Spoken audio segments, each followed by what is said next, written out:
السلام العالم. كنتي جديد دير ابوني ومرحبا بك في العائله. كنتي قديم نوض جيب سله وشباكيه باش تستون مع القصه. وصلنا للجزء 14 ديال القصه الخوت. كما كتعرفوا فالقصه ديالنا دخلت الجزء الثاني ديالها اللي راكم عايشين فيه مع مراد في صقليه. العنوان ديال حلقه اليوم هو 7 سنوات اللي غيعاود لكم فيها مراد على كيفاش دوز هاد المده في صقليه وشنو الحوايج اللي دار وفين وصل في داك النيفو اللي كان ناوي يوصل ليه. وما كاينش شي حاجه اخرى اللي نقدر نزيدها ولا غنحرق لكم الجزء كامل وما قاد على داوي في هاد رمضان. وقبل ما نخليكم مع هاد الحلقه واحد طلب صغير غيطلع دابا عندكم الكونت ديال الشين في الانستا، دخلوا تابوناو فيه الا بغيتو زعما، حيت فاش غتسالي هاد القصه غالبا نتوما اللي غتحدوا الستيل ديال القصه اللي غتكون موراها بواحد السونداج غيتحط تماك. وصافي هذا ما كان كما العاده. نقلب على الكيت زرعوا عاد تجي تسمع، شد شيكوان باش ما يبرزطك حتى واحد. يلا نبداو على بركه الله.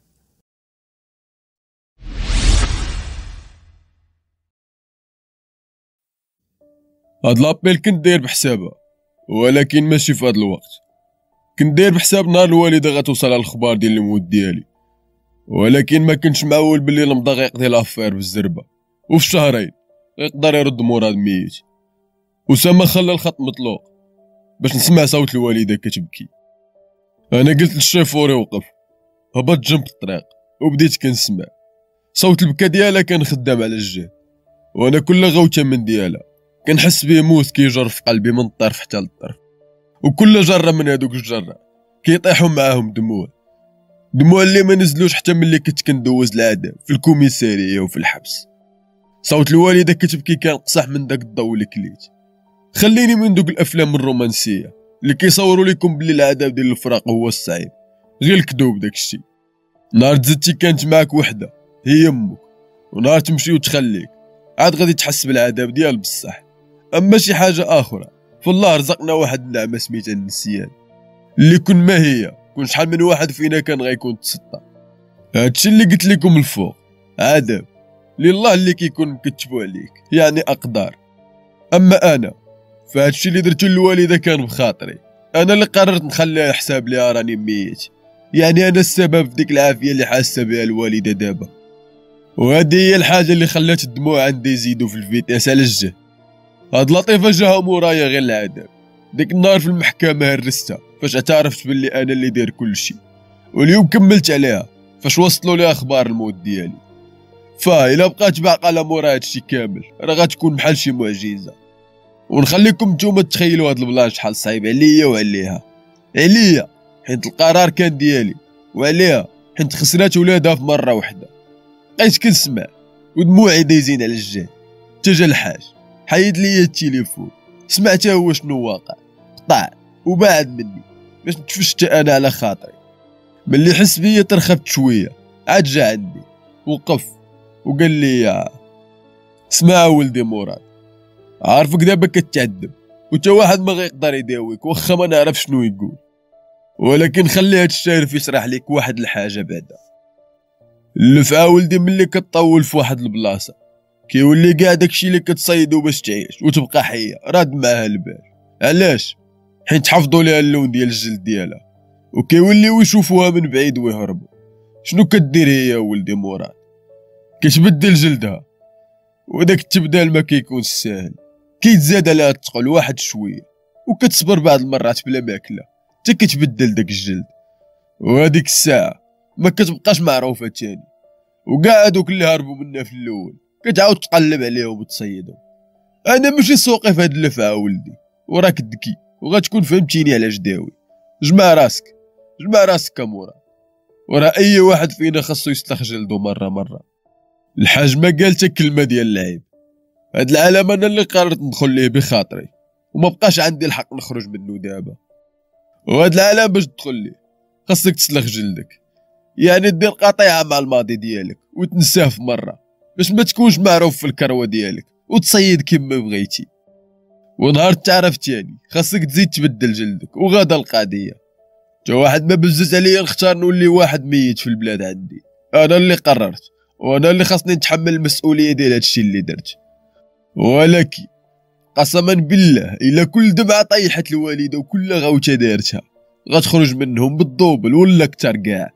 صافي كالي الضاري بواحد الشجره وريحت حتى ترخفت مزيان، عاد وقفت جبت السلاح اللي ورا ظهري، بديت كنشوف في البلاصه فين كنت مريح ولا فين كان مريح مراد. غمضت عيني وخرجت قرطاس، وهنا رسميا مراد عياد مات في هذيك البلاصه وتحت من هذيك الشجره. اما اللي ركب في الحديده فواحد اخر. صافي ركبت في الحديده وقلت للشيفور يتحرك، سولني على عيني اللي حمرين بالبكا، شفت فيه وقلت ليه مراد مات. تا هو ما حكرش عليا بزاف حيت عارفني كي داير، سمع جوابي وسكت.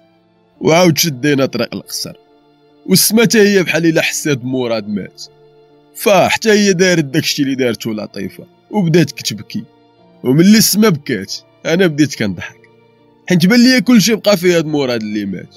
واخا هاد مراد كان والو وكان اللي جا كيعفط عليه ويمشي، ولكن يستاهل داكشي اللي طرا ليه حيت خلى راسو بيضق، والبيضق ما عندوش بلاصه في هاد الدنيا. مراد عياد سالات قصته، ودابا بدات القصه ديال مراد الكحل اللي غيدير اي حاجه خايبه ممكن تتوقعوها باش يوصل للفوق. ملي يلاه بدينا قصتنا هذه 4 شهور كنت قلت لكم باللي غير خاصكم تسمحوا ليا حيت غادي ندير غير الحوايج الخايبين. هاد الهضره جا وقتها دابا وعارفكم غتسمحوا ليا حيت عشتوا معايا كلشي من الاول، وعشتوا مع مراد الدرويش وشنو طرا ليه. داكشي باش اي حاجه خايبه غنديرها ما تقولوش عليا وحش، ولكن قولوا ردوه وحش. وبلا ما نبقى نكثر في الهضره راكم عارفين اني كنبغي ما قال لا ودل. واخا مهرس بداك البكا اللي سمعتو من عند الوالده، ولكن ما كنبغيكمش تحسوا بالطريق ملي تكونوا معايا. داكشي باش كنبقى نخوي عليكم شويه من داكشي اللي هاز في قلبي. يلا نزلوا، راه وصلنا للقصر وبلاصينا الحديد ديالنا. هبطنا لقينا واحد من الرجال كيتسنى باش يقول لنا راه سيزار كيسين فينا العشاء حيت هو وصل قبل منا ومأكد علينا باش نحضروا كاملين. الحاج دوا معايا بعيني زعما واش غتجي معنا ولا لا. تا انا جاوبتو بديك الشوفه اللي كتعني صافي انا جاي. حط ايدو على كتفي وضرب 2 مرات زعما الله معاك، وبدينا محركين قاصدين البلاصه اللي فيها غنتعشاو مجموعين. وصلنا سيزار عيط بسميتي وهز ايدو ونعت ليا واحد الكرسي حداه زعما بغاني نريح في جنبو، وداكشي اللي درت نيت ريحت حداه. دار ايدو على كتفي وضحك، وبين هادشي علاش حيت عجبو النيفو اللي كنلعب بيه. واحد بحال سيزار اللي دوز عمرو كامل في لي كازينو راه كيشم الريحه ديال القماره اللي برو من بعيد. تا انا درت لي ضحيكه خفيفه وبديت غير كنلعب بداك القص اللي محطوط قدامي حيت اصلا ما عنده مين يدوز، وراكم عارفين علاش. خونا ملي كمل من القص ديالو بدا داوي مع الحاج حيت عارف باللي الايطاليه عندي مازالت ثقيله في الهضره، ولكن كنفهم شنو كيتقال. وكما العاده كاع الهضره اللي غادا تدوز في القصه غادا تكون مترجمه. هاد 2 دراري اللي ربيتي يقدروا يموتوا على قبلك الحاج، تا انا نقدر نموت على ودهم سيزار. قول لي مازال ما عرفتي شكون مول ديك الغفله ديال هذاك النهار؟ راك عارف هاد العالم الحاج كيكون عندك صداع مع بزاف ديال بنادم وفي بزاف ديال البلايص، وكيكون كلشي باغي يطيحك، وهادشي كيطرا وماشي اول مره غيوقع. خاص تغمض عينك ومن بعد حتى انت غتقرص ودن شي واحد وغادا القضيه صمطه وكدور. معقول السي سيزار، ولكن رجالك معلمهم الولاء ما عندك مناش تخاف انت. اي واحد فين يقدر يخون واخا غير بطريقه بسيطه، ولكن غيديرها واحد النهار اخاي سيزار. وعلي ومراد ضروري غيخونوا، وخاصني نوجد راسي مزيان لهذاك النهار. حوار اللي كيبان عادي، ولكن الحاج اختصر فيه العلاقات ما بين بنادم في البدايه وفي الفينال ديال داك الحوار. اي علاقه كما كان نوعها كتكون زوينه في الاول، الهضره الزوينه المزيان اللي كيديروا كل طرف مع الاخر. المهم جميع انواع النفاق الاجتماعي كتكون في ديك البدايه، ولا كما كنسميوها حنا السيمانه ديال المشماش ولا ما نعرف الخوخ. وهذه كانت الهضره اللي بدا بها الحاج. مراد البيريود اخاي كيكونوا خداو منك داكشي اللي بغاو ووصلوا للمصلحه ديالو. صافي الماسكات كيطيحوا، وداك الوجه اللي شفتيه في البدايه غير نساه حيت عمرك غتعاود تشوفه. صافي خونا قضى لافير ديالو ما بقى عنده ما يدير بيه. وهذه هي الجمله باش سد بها الحاج الحوار ديالو. الحاج ملي يلاه شدينا الطريق لهاد البلاد هو كيلوح بحال هاد الميساجات اللي كلهم كيقول لي فيهم عندك تعمق وتغدرني يا ولدي مراد. واخا لحد الان مازال ما بان ليا علاش غادي نغادروا، وحتى الا بان ما نقدرش وغاد تسمى ولد الحرام. انت الخير اللي داروا معايا دمي وما داروش. بغيت نجاوبو نقول لي ميمكنش ندير هكا الحاج، ولكن الهضره كتبقى غير هضره، ما كتزيد ما كتنقص. فملي غيجي الوقت غنبين باللي الا جابتها الوقت نمشي معاه حتى لجهنم وما نفكر جوج مرات. صافي ملي كملوا هضرتهم انا نط قلت لهم راني باغي الناس، توادعت معاهم وتحركت للشومبر ديالي، دخلت دوشت وتلاحيت باش الناس واخا دماغي تحس بيا غنغيب. عاد خدم ليا الصوت ديال الوالده كتبكي، ولكن تا انا ما تسوقتش ليه وخاصني نتعلم ما نتسوقش ليه. خليت داك الصوت خدام وغيبت، ورجع الكونتور ديال الايام خدام تاني. داز ديك 3 ديال السيمانات اللي كان خاصني نرد فيها الكريدي اللي عليا ورديتو. البلان اللي كدير مورا ما نرد داكشي اللي عليا لخوتنا هو ندخل في الرباح ديالي انا، يعني حساب ليا باللي اللي غنربحها غتولي ديالي. ولكن كنت غلط، حيت هاد سيزار كان عارف انه الا طلقني نلعب كما بغيت ساعتي في هذه الارض خرابا بالفصحى، يعني نقدر نفوتو، وهاد الناس ما كيبغيوش اللي يفوتو. داكشي علاش فرض عليا نلعب الوقت اللي بغا هو، وبالنسبه ديال 50% اللي غادي يديها كامله هو. يعني بالعربيه قال لي انتوما مخبين عندي فخاصكم تخلصوا هادشي اللي موفروا ليكم. الحاج كان راضي بهادشي حيت هو جا النهار الاول هنا باش يربح الوقت ويخطط للنهار ديال المشهد الاخير مع شيرو سلطان كما كيقول هو. يعني ما فراسوش داكشي اللي ولا كيدور ليا انا في بالي من داك النهار اللي عرفت فيه عالي شنو دخلوا للحبس. واخا سي سيزار قلتي نخرجوا نلعبوا بالقانون ونعطيوك النص ديال الرباح، ما قلتي عيب. وراه قلت لكم باللي باش توصل للفوق ديال الهرم ماشي سهله، وعاد ماشي اي هرم، الكوزا وما ادراك ما الكوزا. بلان اللي خاصو بزاف ديال الوقت وبزاف ديال الصبر، وماشي عند اول بلان وقع غنفشل. وراه كما كيقول الحاج الدوام كيهرس الحجر، والموت هي اللي كتجي دقه وحده. دابا المهم هو نثبت رجلي هنا باش نعرف الماكس اللي غادي يخصني على هاد المافيا، باش نبني تا انا السيناريو الاخر اللي موراه يا غادي نكون الفوق يا غنولي تحت التراب. بقى الوقت غادي، نهار جا الرخو والسيمانه تابعه اختها، والسميه الجديده اللي ولات عندي في هاد البلاد هي البرتو، سميه اللي بوراقها بالباسبور ديالها وكل شيء قانوني، وهادشي ماشي صعيب هنا. ولكن حيت هاد السميه مكلمنا شويه فغنبقى نعيط لراسي بمراد. مراد اللي كان نهار على نهار كيدير شي حوايج اللي عمرو تخيل راسو غيديرهم، والمشكله كيداروا بدم بارد. كنت باش نكسب الثقه ديال هاد سيزار خاصني نمشي نفضي اي واحد قال لي نفضيه، وهاد خوتنا غالبا كيكونوا اللي ما مخلصينش الكريدي اللي عندهم، وهاد الناس ما معاهمش اللعب في هادشي ديال الفلوس. تسلفتي خاصك ترد كحله ولا بيضه، يعني زياده على قمار وليت قتال، وهذه هي الضريبه اللي خلصتها من مراد اللي ما يقدر يأدي حتى واحد، المراد اللي ما كيغمض حتى عينو فاش كيبغي يفضي شي واحد. هادشي دارو سيزار غير في الاول باش يتاكد راني ثقه، اما من بعد فكانت خدمتنا انا وعلي ولات نقيه شويه، ولينا كنجمعوا الفلوس من عند لي كازينو الصغار ديال المدينه، ماشي لي كازينو اللي في البلايص الهاي، لا هادو في دوك البلايص المنسيه ديال هاد المدينه اللي كانوا ماليها مفروض عليهم يعطيو واحد البارتيه من داكشي اللي كيدخلوا لهاد سيزار، وهاد البارتيه كتكون واصله في بعض المرات حتى 80%. هاد القرمومه كامله كيديها بارده، ولكن مول الكازينو الا ما خلصهاش فغتكون النهايه ديالو على شكل الخدمه اللي كنت كندير في الاول. وهنا في هاد المده كنت عرفت باللي الا بغيت نوصل خاصني نبدا من التحت، يعني من هاد البلايص المنسيه لي كازينو اللي هاي كلاس، يلا 5% من المجموع ديال لي كازينو اللي كاينين في هاد المدينه، يعني كتبقى لك 95% اللي الا عرفتي كيفاش تلعب عليها غادي توصل فين بغيتي. في هاد 7 سنين اللي دوزت هنا كنت كنحاول نبان مع سيزار بزاف في الشاشه اللي غتعرفوا من بعد علاش. في هاد المده نيت حاولت نخليه يثيق فيا الماكس الممكن، اما داكشي اللي كنت داير في بالي هضره اخرى. في هاد المده اللي دوزت هنا في النهار كنت كنقضي في الشغل ديال هاد سيزار، وفي الليل كنبات سهران كنقيد اي حاجه جديده تزادت. كنت كنحاول نقاد باكاج على هاد المنظمه اللي خدام فيها، وكنت كنحاول نلقى لي بوان اللي نقدر نلعب عليهم. وفي هاد المده اللي ريحت هنا عرفت باللي الفلوس اللي كيدخلوهم هاد خوتنا كيجيو من 4 ديال لي مارشي اللي اساسيين، التقمار والحمايه اللي كيفرضوها على لي كازينو الصغار والشخصيات المعروفه. التجاره ديال السلاح والبيضات. هادشي واخا كيدخل الفلوس، ولكن ماشي داكشي اللي كنفكر فيه انا، وماشي النيفو ديال اللعب اللي باغي نوصل ليه. كان كيبان ليا باللي الى المافيا تسرحات مع الاقتصاد ديال هاد البلاد غيكون حسن، وان اللي غيقدر يخلي الكوزا دايره ايدا في كاع المجالات ديال الاقتصاد والمؤسسات ديال هاد القنت غيكون وصل لواحد النيفو اللي خيالي. وهذا هو النيفو ديال اللعب اللي كيفكر فيه مراد. الحاجه اللي كتبان صعيبه ولكن ماشي مستحيل.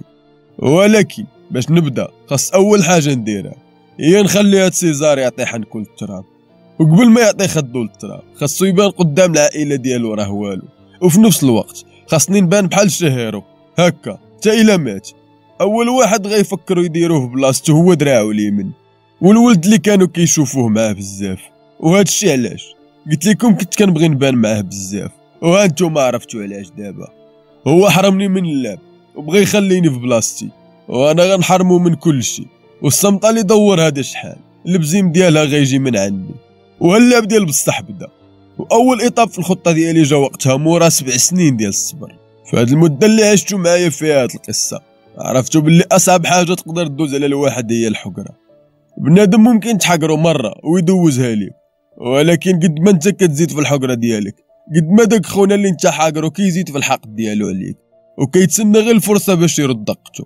وكون مأكد باللي ضربته غتكون مغيزه على الجهد وما غيرحمكش وما غيفكرش حتى 2 مرات باش يأذيك. غتكونوا كتقولوا هذا علاش دوا على الحقره. دابا غنرجع بكم من البارتي اللي دويت لكم فيها على لي كازينو الصغار اللي كيدي ليهم سيزار فلوسهم باطل بسميه ديال الحمايه اللي فارضها عليهم. ومن دوك البلايص المنسيه غادا تبدا الخطه ديالي. اليوم هو النهار الاخر في الشهر واللي فيه كنمشي نجمع ديك الفلوس من عند خوتنا، واليوم نيت غتبدا فيه الخطه ديالي، حيت صافي ما بقاش بزاف ديال الوقت، وتا الا كنا غنموتو فهذا هو الوقت نيت، ما كاين علاش نبقاو نعطلو فيها. ها الالارم صونا، نوضو نوجدو راسنا كما العاده، شويه ديال لونطريمون في الصال ديال القصر باش نبقاو مفور، مورا هادوش باش ترخي العصب، وكتسالي الروتين الصباحي ديالك بالفطور مع هاد سيزار والحاج. سيزار اللي كرهتو نهار ما بقاش خلاني نلعب، ولكن ضروري ندير معاه شويه ديال النفاق الاجتماعي تنوصل لداكشي اللي بغيت. دخلت لقيتهم كيتسناوني باش يبداو، ريحت كليت سيزار بدا داوي. علي مراد اليوم عارفين شنو عندكم ياك؟ غنمشيو نجمعوا الفلوس كما العاده، ما تنساوش تردوا البال، دوك الناس راهم صعاب شويه، ماشي اول مره غنمشيو تما، راه غنعرفوا كيفاش نتعاملوا معاهم، غير كون هاني. صافي غير قلت نوصيكم باش تردوا البال كتر. هنا سالا الفطور عندنا، هبطنا للكراج ديماريت المازيراتي وشدينا الطريق. علي السيد وانا كنرتب في الهضره ديالي اللي خاصني نقولها لخوتنا، حيت غنريسكي وخاص هضرتي تكون مقاده لابعد درجه، حيت الا خوتنا وصلوا داكشي اللي غنقول لهم لسيزار غتكون وصلت ساعتي، ولكن اللعب اللي في راسي يستاهل نموت على ودو. غيتساهي في الشجر كما العاده، تفيقني عالي بهضرته. خويا مراد مالك ساهي اشاطني؟ لقيتيني كنفكر في هادشي اللي عندنا باش غيسالي. اش بغيتي؟ احنا مخبين هنا، تيجي الوقت باش نرجعو غيقول لينا الحاج اخويا مراد. ما مليتيش من هادشي اللي داير لينا هاد خونا، ما مخلينيش نلعب على خاطري، كون عرفتو غيدير هكا كاع ما نعتقو داك النهار اصاحبي. هو ماشي واحد يلا بدا، وراه ما كاينش شي باركو كيكونوا عنده 2 رياس اخاي مراد. هو عارفك الا طلقك تلعب كيما بغيتي غادي تفوتو، كون راك فهاد 7 سنين ديتي ليه بلاصتو، داكشي باش طفاك قبل ما دي اخبار. ما طفا والو اخاي علي، ما طفا والو. الهضره اللي قال علي هي اللي قلت لكم بالحرف، خونا خاف على بلاصتو وطفاني قبل ما نبدا، ولكن خاصو غير يصبر. انا ماشي غير غادي نطفيه، غادي نقطع عليه الضو في خطره وحده. ملي كملنا هضرتنا رجعت عاوتاني للحساب الشجار بين ما وصلنا لهاد القنت. صافي كالميت وبديت كنقاد في الهضره اللي خاصني نقولها لخوتنا، حيت غلط واحد وغيسالي كل شيء قبل ما يبدا. مورا نص ساعه ديال الطريق وصلنا للدرب الاول. بغى علي يمشي معايا ولكن ما خليتوش، حيت عارفوا الهضره اللي غنقولها لخوتنا غيوصلها للحاج، ومازال ما جا الوقت باش يعرف بهذا الشيء. عارفوا غيقول لي داك الخطاب ديال البحر اللي غادي يغرقني، وانا واخديت قرار باللي باغي نعوم وما سوقيش فواش غادي نغرق ولا لا. صافي الحديده بلاصات، هبطت هزيت الباليزه من الكوفر، قلت لعلي رد البال هنا وبديت محرك. الصورة اللي عطيتك على البلايص المنسية في البداية ديال القصة هي ما كتبدلش، واخا بدلنا حنا البلاد. الدروبة ديال هنا عندهم قوانين بوحدهم ماشيين بها الامور. داكشي باش سلاحك خاصو عمرو يخطاك، وخاصك بعض المرات تهز معاك حتى سلاح سكور، وملي تبدا داخل ما خاصك تحني السلاح، هكا غطراسي الكروه ديالك، وهكا ما كيحاديك حتى واحد. واخا 7 سنين وانا كنجي هنا، و7 سنين والعطايه ديال الدرب كيشوفوني، ولكن مأكد عند اول فرصه غادا تجيهم غيحاولوا ينحروني. داكشي باش قلت لكم السلاح ما خاصوش يخطاك. نكملوا طريقنا للكازينو الاول، وحنا غاديين غتدور عينك غتلقى كاع الدراري ديال هاد القنت واشمين وشام واحد، وهاد الوشام هو اللي كيميز درب على درب. في طريقنا الثاني غيبانوا لك دراري صغار مسطرين البيضه فوق شي عتبه وكيضربوا فيها، وما تنكراش البيضه في هاد القنت موجوده وعلى الجهد. غتقشع تاني حديد واقف ومريحين فيه واحد خوتنا، وهادو هما العطايه اللي قلت لك في الاول. المهمه ديالهم هي اي واحد جديد دخل لهاد القنت خاص اخبارو توصل للكبير ديال الدرب باش يقول لهم واش يتفضى ولا لا. انا وعلي معروفين من جهه سيزار، وانت اللي غادي معايا راك انت معروف، ما عندك مناش تخاف، ما كاينش اللي غيقيسك، غير تهنى. دخلتي معايا هو هذاك وغادي تخرج هو هذاك، وهنا غنكون وصفت لك هاد القنت اللي جبتك ليه باش تعرف بلي تا بلاد مخطوه بحال هاد البلايص. يلا احنا وصلنا قدام الكازينو، نخليك تسمع وندخل انا نتفاهم مع الكبير ديال هاد الدرب اللي هو نيت مول هاد القنت. كما العاده كل مره كنجي فيها هنا كنلقى نفس الشوفه، ديك الشوفه اللي باين فيها بلي خونا حاقد عليا وعلى الوضعيه وعلى سيزار، وراه باين علاش. 80% ماشي شي حاجه اللي سهله. خونا قال لي يتبعني، وصلنا للبلاصه فين كيحط الرزق ديالو، والروتين ديال بحال هاد الجلسات معروف. كيجيب لي الدوسي اللي فيه كل نهار من الشهر شحال دخلت فيه ديال الفلوس. في الاخر كنلقى الطوطال اللي دخل، كنحسب ديك النسبه اللي غادا تجي لسيزار كناخدها ونوض في حالي. ديك النسبه اللي كتطلع وتنزل على حساب شحال مدخل الكازينو في الشهر، ولكن واخا هكاك كتبقى طالعه حيت كتلعب ما بين 70 و 80%. وهذه هي الحاجه اللي محقده بنادم على الجهد، حيت كتبان ليه فلوسو كتمشي قدامه غير هكاك. وكما كان نوعك الا طحتي في بحال هاد البلان فراك غادي تحقد على الجهد. صافي قريت اللعيبه. هاد خونا دخل هاد الشهر 1.5 مليون ديال الاورو، دونك خونا غيخلص 80% اللي جابت 1,200,000 اورو. جبت سلاح حطيتو حدايا، وخونا قصد الكوفر ديالو. انا سماتو ديك الطرطيقه ديال البيستون باش ما يحاولش يدير شي حاجه اللي غالطه واللي هي يقتلني. خونا بدا كيجبد ويحط فوق الطبله ديالو تحبس، وهنا عرفتو كمل لي داكشي اللي باغي. وقفت حليت الباليزه وبديت كنحط فيها الفلوس، كنحط في الباليزه وكنقاد في راسي كيفاش خاصني نبدا الهضره مع هاد خونا. ومع اخر ماسو ديال الفلوس حطيتو نطقت الكلمه اللي غيبدا بها اللعب كامل: ما مليتيش. ومن هنا وبهاد العباره غادا تبدا الهضره ديالنا. كيفاش؟ واش ما مليتيش من هاد الشيء؟ 7 سنين وانا كنجي ندي لك رزقك كل شهر كل عام هكاك، واش باقي ما بغيتي تمل؟ قول لي امتحان جديد هذا من ديال السي سيزار البرتو؟ هادي هضره خارجه من عند واحد واخا خدام مع هاد سيزار، ولكن ما حاملش هادشي اللي كيدير لا معايا لا مع الاخرين. واش عارف ديك 80% اللي ديتها من عندك في هاد 7 سنين كون بقات عندك فين كنتي غتوصل ولا لا؟ كتضل نهار كامل مقابل هاد الكازينو بصداعاتو بالمطيفات اللي كينوضوا فيه، وفي الاخر فلوسك كامله كيديها هاد خونا بسميه ديال الحمايه اللي انت اصلا ما محتاجش ليها، حيت انت وسط الدرب ديالك. عندي ليك بلان الا قبلتي بيه غتنزل ديك 80% ل 20%، وراك واحد عارف الفرق ما بين هاد جوج نوامر شحال كيعني ديال الفلوس. هادشي اللي كتقول راه ممكن يطرا في حاله وحده الا انت شديتي بلاصه سيزار. وكيفاش غنعرف باللي انت ما كتجربش فيا دابا؟ السلاح ديالي خويتو من القرطاس ديالو، وراك عارف هاد اللعبه ما كدارش في العالم ديالنا لمن ما كان. تقدر تقتلني وسيزار راك عارفو عنده انا زايد ناقص، غيدير واحد اخر في بلاصتي وغادا القضيه. ولكن انت والاخرين مهمين عنده، حيت كيشوفكم فلوس كتحركوا. داكشي باش سيزار انا غنفضيه ليكم، وغادي ننزل ديك النسبه كما قلت لك. محتاج منك جوج حوايج: الاولى تيق بيا، والثانيه تعيط للرجال الاخرين اللي غنقصدهم. عارف انت الكبير فيهم وكلمتك مسموعه عندهم. وبغيت ملي نوصل ما نضيعش معاهم بزاف ديال الوقت، بغيت ملي نوصل عندهم نسمع سي، حيت ما بقاش عندنا الوقت اللي غنضيعوه. شحال غادي خاصك باش تقضي هاد الميسيون ديالك؟ صبرتو بزاف ديال الوقت، زيدوا صبروا شويه وغادي نهنيكم منه. هنا خونا خليتو مشوكي في بلاصتو وغير ساكت وكيخمم، حيت لعبت ليه على الجهه اللي داراه، جيت الفلوس والحقره اللي مطبقها هاد خونا عليهم. خونا مده وهو ساكت تعطل باش يجاوبني، داك التعطال اللي خلى علي ما يسكتش من لي زابيل ديالو. واخا جاوبتو المره الاولى وقلت ليه انا جاي، ولكن واخا هكاك التليفون عندي ما سكتش من لي زابيل. خونا عطاني بالظهر هز سلاحو وحتى هو دار البلان اللي درت، يعني لاح منه القرطاس ديالو. وفي العالم ديالنا هاد البلان كيعني تا انا تقت فيك. جا وقف قدامي وقال لي كاع السيربينتي بين يديك، زعما كاع الرجال ديال هاد القنت راهم رجالك.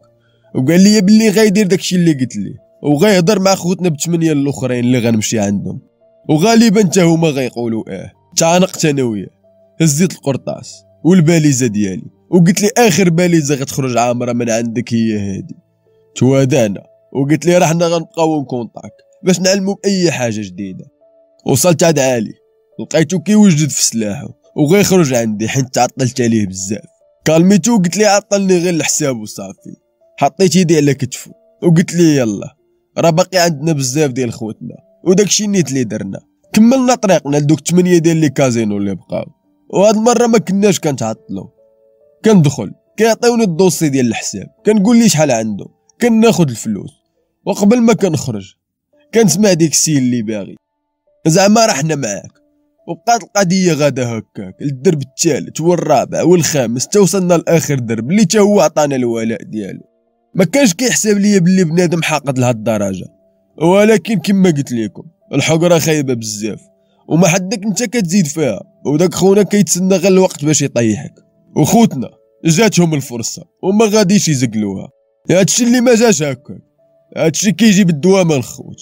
الا بغيتي توصل لشي حاجه حطها قدام عينك وخدم عليها ليل ونهار، وما تسناش ان غدا تبان لك النتيجه، حيت عمرها غادا تبان لك بالزربه.